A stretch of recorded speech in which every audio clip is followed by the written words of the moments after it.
Hello, everybody. Welcome back. It's been a few days. Hope you all are doing well.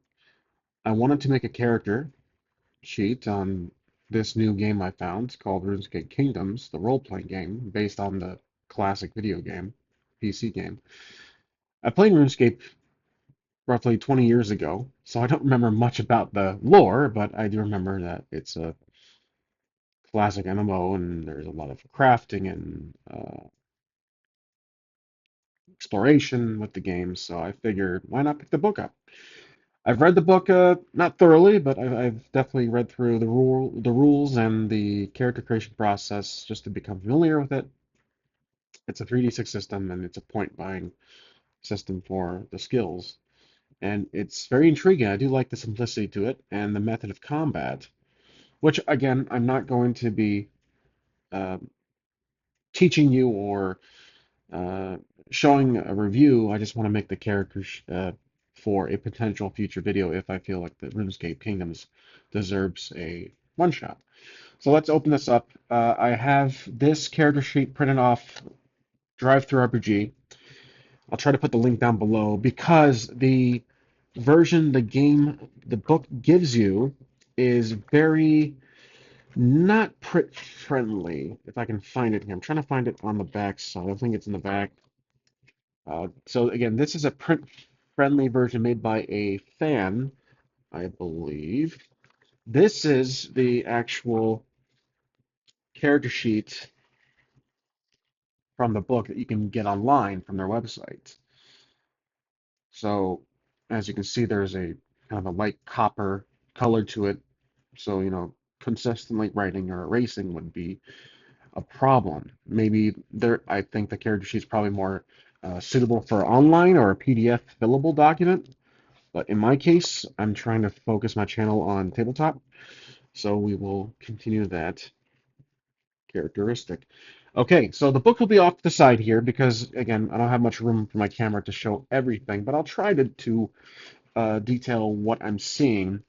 The main focus really is the character sheet itself for you guys. So, character creation begins on page 58 of the book, so I will first use some points, I believe 8 points to distribute amongst the three attributes here. You have strength, agility, and intellect, and they are all somewhere directly related to many of these skills here. It's essentially how you do an action, how you do a test. You total up the relevant attribute in the skill, for example, strength and attack, and you have to roll at or below that to have a success. So it is a roll under system, which I'm beginning to really enjoy lately for other games. And so what I need to do is choose a. There's a few things we need to do before we actually point by distribute the points for these three. We have to choose a background, catalyst, and motivation. So these are things that really shape your character, and it is a 2d6 roll based on, you'll probably see the list right here. Let's roll for the catalyst first, because this is the first major page of something to choose from. This is the first set of pages to learn about your concept, your starting attributes, your background. The background is going to be further down that will give you a preset of skill ranks. So that's why we're doing Catalyst first. Okay, I'm going to roll a 2d6 to choose at random a Catalyst. And we'll write that down in the Catalyst location. So that's a 9. So 9 Catalyst is going to be you were called by a god to serve them and to spread their word. Which god called upon you and to what end? Okay, so we were called by a god I'll write that right here. Called, try to summarize, called on by a god. Okay, so our character will be favorably religious, to serve them, to spread their word, basically to spread their gospel. So to spread their influence, I should say. I think that's a good for now. We'll talk. We'll as far as choosing what god or etc. I believe that'll be for later. And to what end? I'll keep it at that for now. Motivation is next.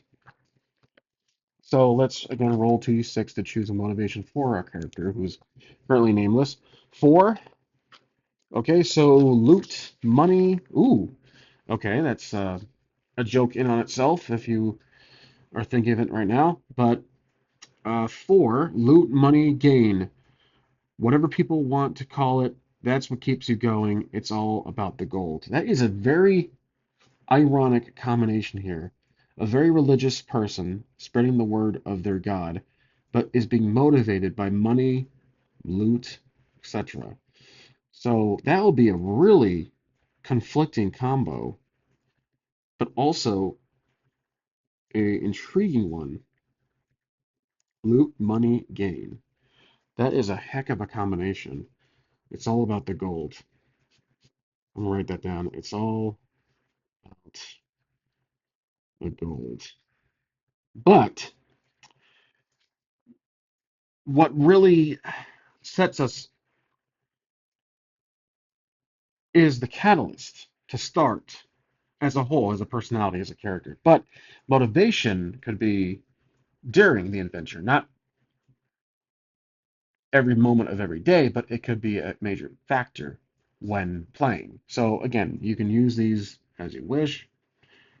It says here, first off, the catalysts, your motivation.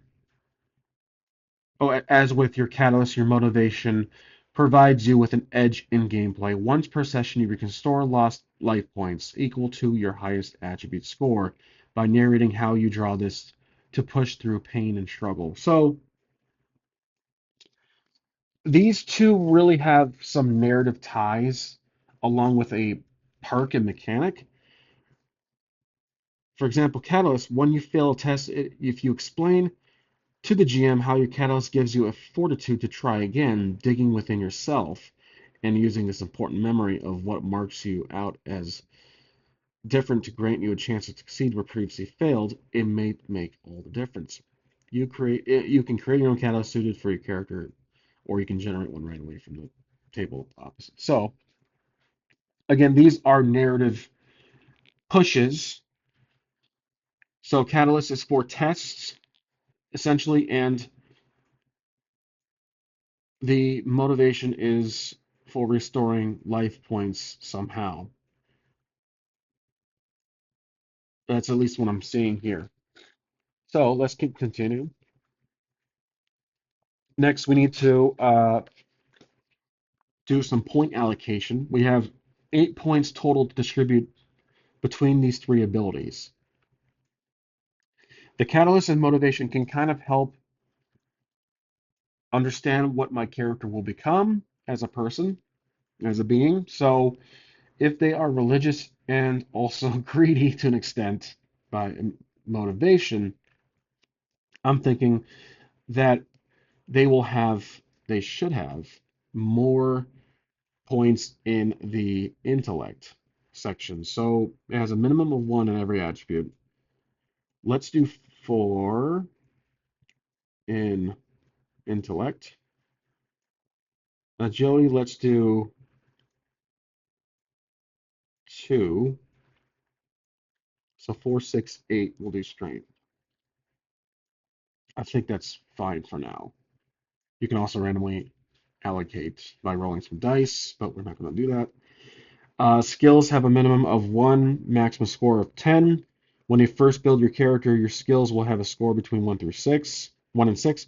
You can improve these over time. Initially, you can start out by specializing in a few skills, but enough work, you can master them all. Got to catch them all. So these are all the skills right here. These are all, I believe, straight from the game. 21 skills total. 3, 6, 9, 12. Yep. So we just have to choose a background, which, like I said, will give us the ones that we don't have um, a higher rank, so are defaulted to 1 from what it said. So we will roll 2d6, but it will be 11 through 66 instead. So not adding them together. So looks like that's a 46 I rolled there. I'm randomly rolling this character. A forester. Okay. So a forester. That's our background.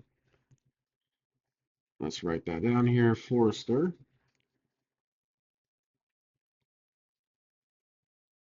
Okay.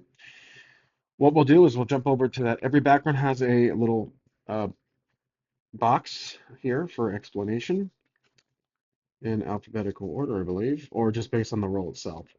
Looks like it's the roll itself. Okay, so 46. Live beyond the limits of town and village, out in the woods among the trees and the beasts. Made your living supplying wood and timber to the many people who needed and didn't want to pick up an axe themselves.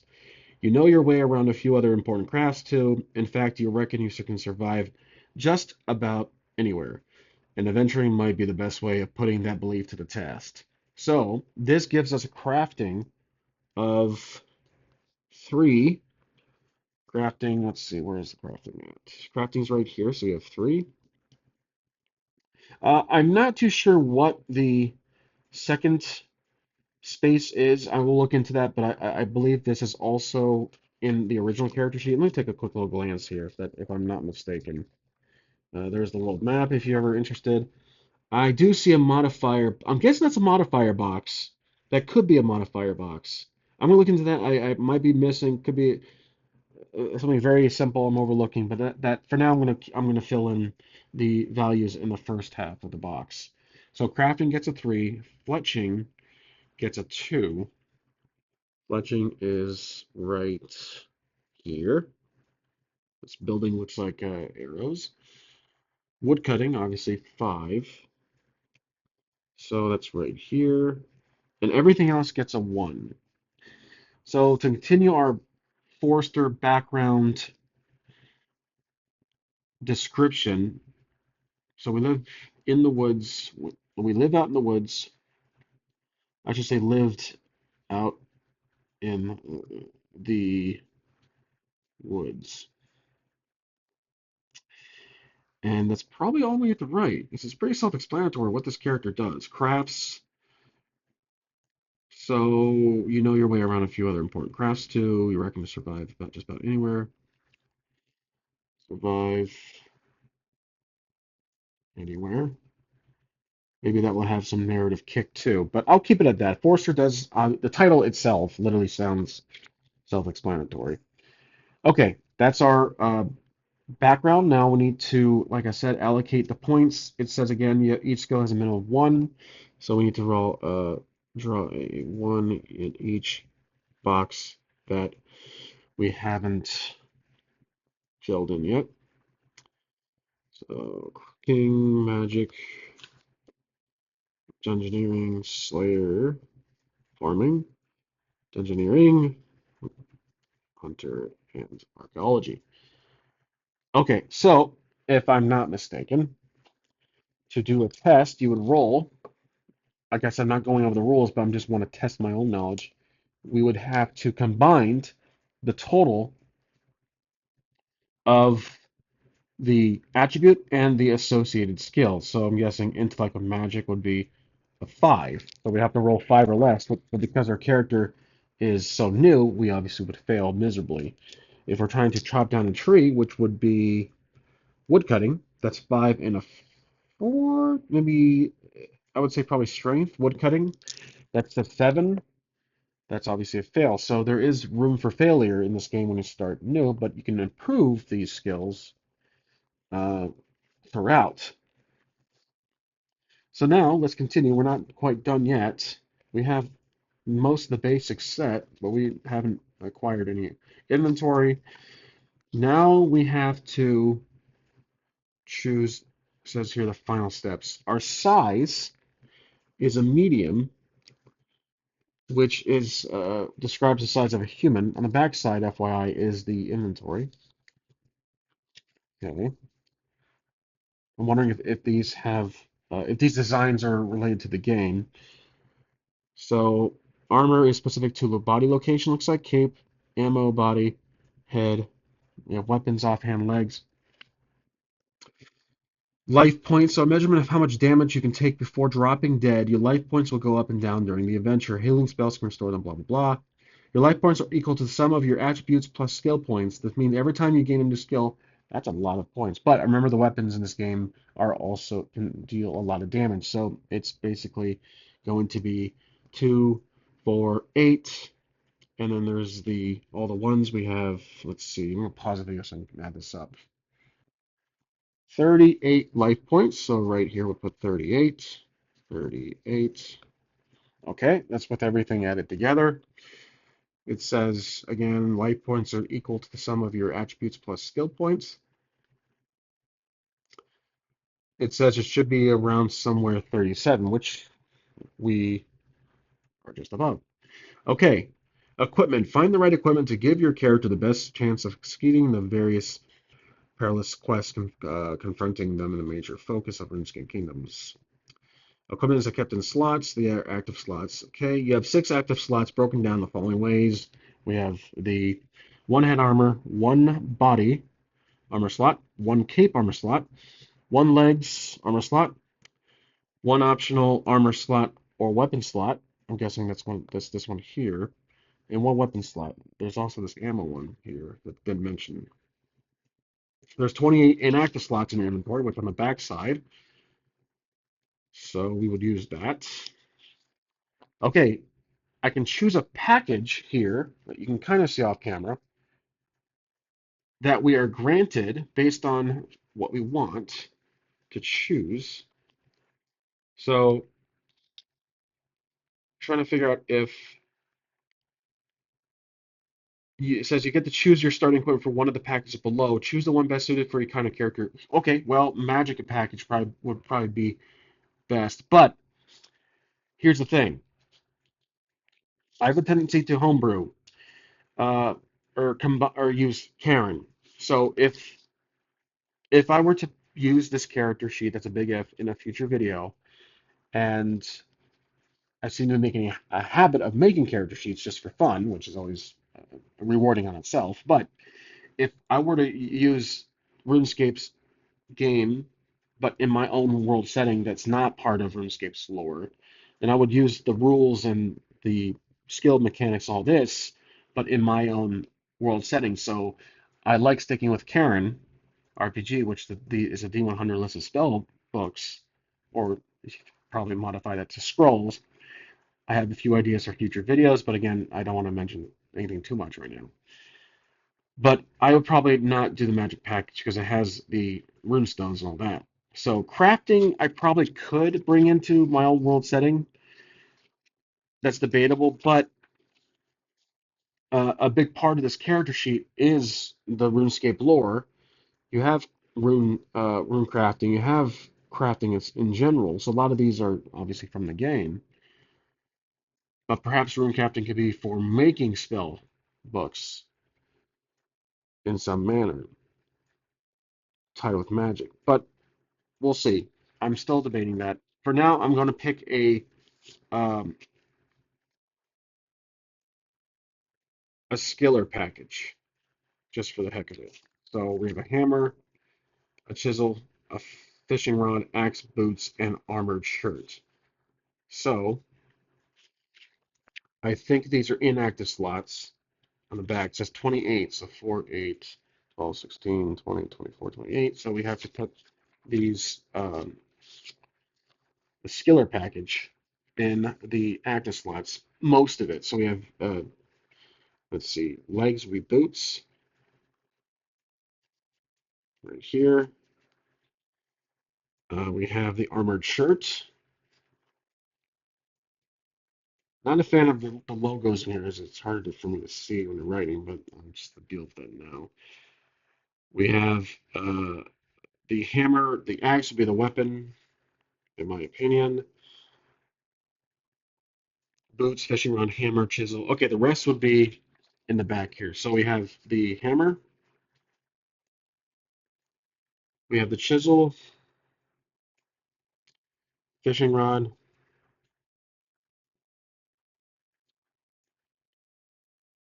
axe, boots, armor, shirt. The rest are equipped at the moment. That is that. Okay, improving your character. So there is a way to improve your character. It looks like as you progress, and that's it. So the core rules: you have to pray to or a prayer, summoning points, etc. But that's the character sheet. So to be deadly honest with you, even this character sheet that's print friendly, I probably would just use a notebook. I mean, I would have to write down all these skills, which is perfectly fine, but after becoming just generally familiar with the game, the character creation process. Oh, we need a name. Let's do uh, his name will be Tim, just for now. So Tim here, in his his character portrait or his drawing, that's Tim. And so Tim has a strength of 2, agility of 2, intellect of 4, life points of 38.